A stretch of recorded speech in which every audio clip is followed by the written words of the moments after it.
Graça e paz, tudo bem? Que bom ter você aqui mais uma vez para juntos estudarmos a mais uma lição, né, da UBA, mais uma lição da classe de novos membros. Você está na Igreja Batista de Acari, na Universidade Bíblica de Acari, né, a classe de novos membros, onde nós juntos estamos estudando a palavra de Deus, aprendendo do Senhor, aprendendo de Deus, fazendo esse panorama bíblico, né? Nós estamos falando lá desde o início do Gênesis, dos patriarcas, falamos acerca dos juízes, dos reis, falamos dos profetas, e a nossa conversa de hoje é a lição número 9 da revista Conhecendo a Bíblia. A título da lição é: Você sabe qual era o objetivo da poesia do povo de Deus? E aí a gente vai estar conversando aqui sobre os livros poéticos, sobre a poesia em Israel, sobre a importância e quais eram os livros poéticos da Bíblia, né, da palavra de Deus. Mas, antes de mais nada, você sabe, queria convidar você a baixar sua cabeça, a fechar os seus olhos. Vamos falar com Deus e pedir que Ele esteja conosco aqui em toda esta aula. Oremos. Senhor Deus e Pai, louvado e engrandecido seja o Teu nome, Pai. Pai, muito obrigado pela oportunidade de separarmos esses instantes, esses minutos, para falar contigo, para aprender do Senhor e da Tua palavra, Pai. Nos abençoa nesta aula, nos abençoa neste estudo, Pai. É a nossa oração em nome de Jesus. Amém. Então, vamos lá. Queria ler com vocês a palavra de Deus lá no livro de Jeremias, capítulo 18, versículo 18. Jeremias, capítulo 18, versículo 18.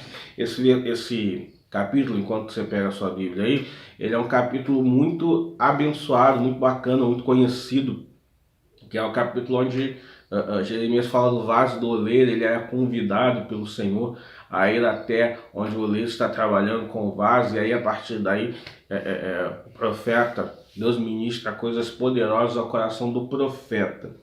Mas no versículo 18 é a oração de Jeremias, orando. Ele levanta a Deus um clamor, falando contra os inimigos, contra as pessoas que são contrárias a ele. E ele começa declarando, dando uma declaração daquilo que os inimigos falam para ele, lá em Jeremias 18, 18.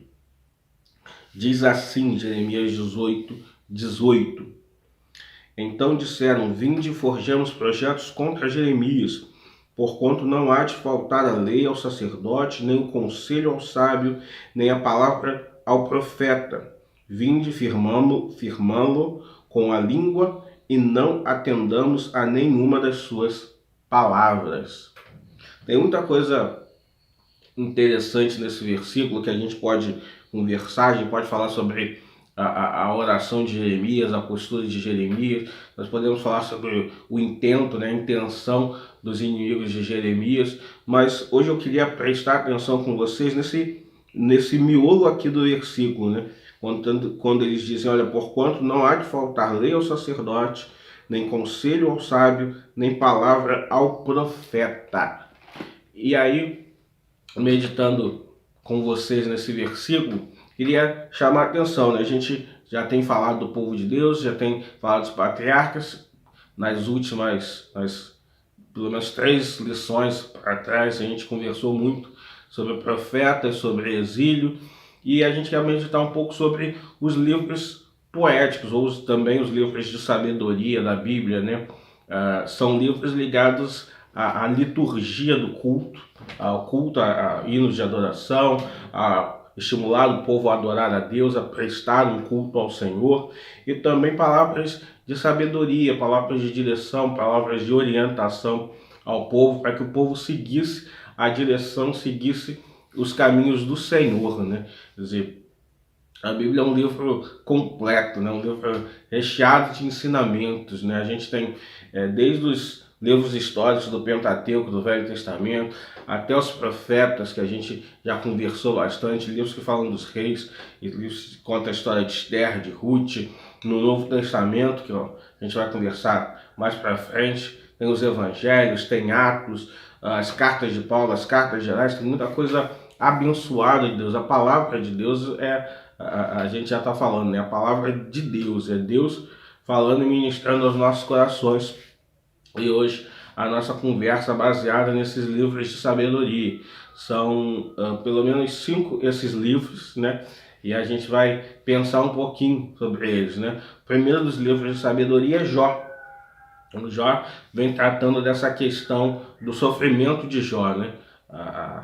O Jó, o sofrimento, a paciência, uma das histórias mais conhecidas da Bíblia.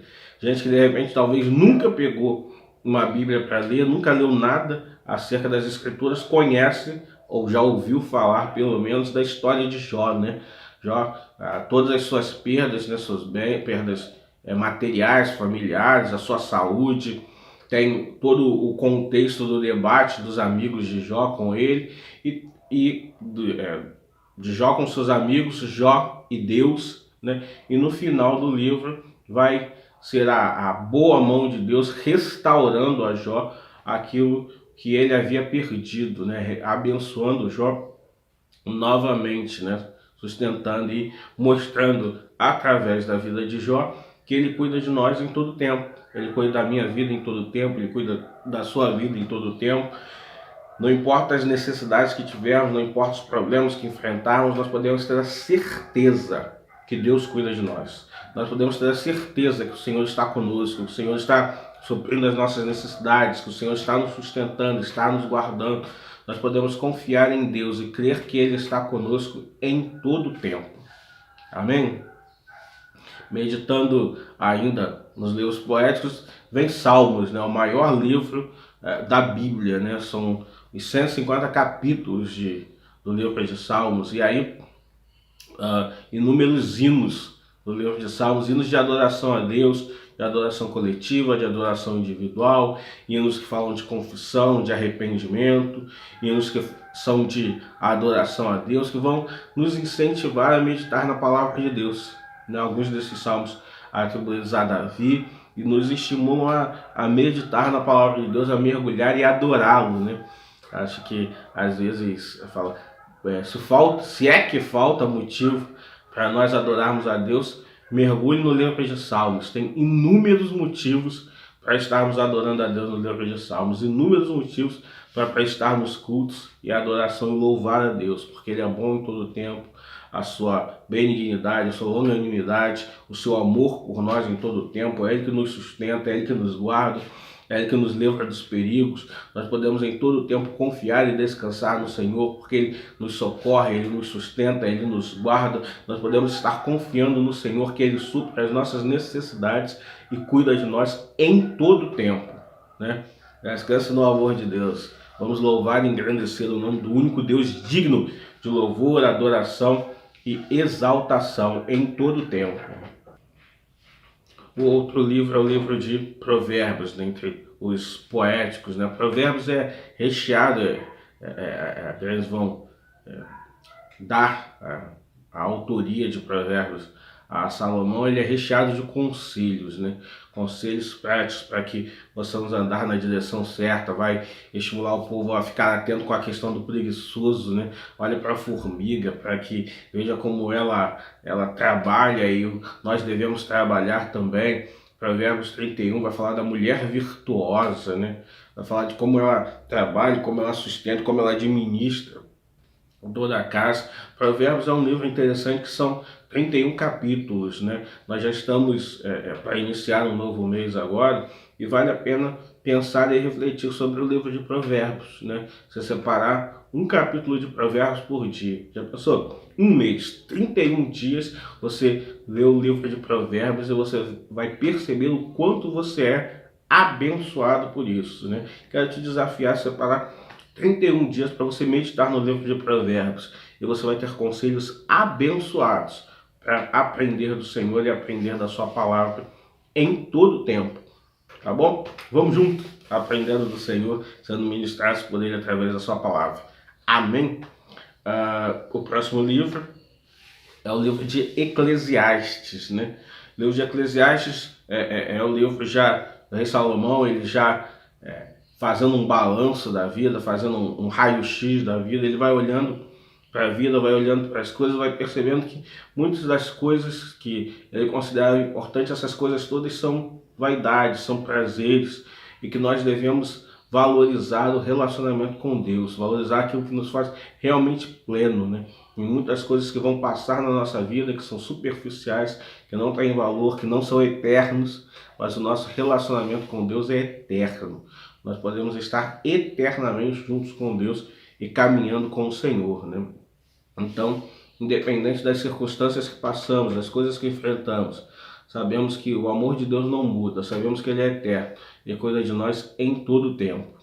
Bom? E o último livro que a gente vai conversar hoje é Cantares, ou Cântico dos Cânticos, ou Cânticos de Salomão, né? Que é a narração de uma história, de uma relação entre o noivo e a noiva, né? E o livro é recheado de histórias, né? É um livro, uma história que vai narrando esse amor, esse romance entre esse noivo e essa noiva. E no Velho Testamento, no Novo Testamento, a gente vai olhar para esse texto como a relação de Cristo com a sua igreja, o amor do noivo, Cristo, com a noiva, igreja, né? A gente vai fazer esse paralelo, vai aprender do texto, mas são livros cheios de poesia, cheios de conselhos, cheios de aprendizado para nós, né? Interessante, percebeu? Como a palavra de Deus é rica, e como temos aprendido da palavra de Deus nesses últimos tempos, nessas últimas aulas, temos aprendido do Senhor e estudar, e ler e meditar na sua palavra. Deus é bom em todo tempo e Ele cuida de nós em todas as circunstâncias. Como fez com Saul, como fez com Jó, assim faz nas nossas vidas. Por isso nós precisamos louvá-lo e engrandecer o nome dele, como o livro de Salmos é recheado de exemplos.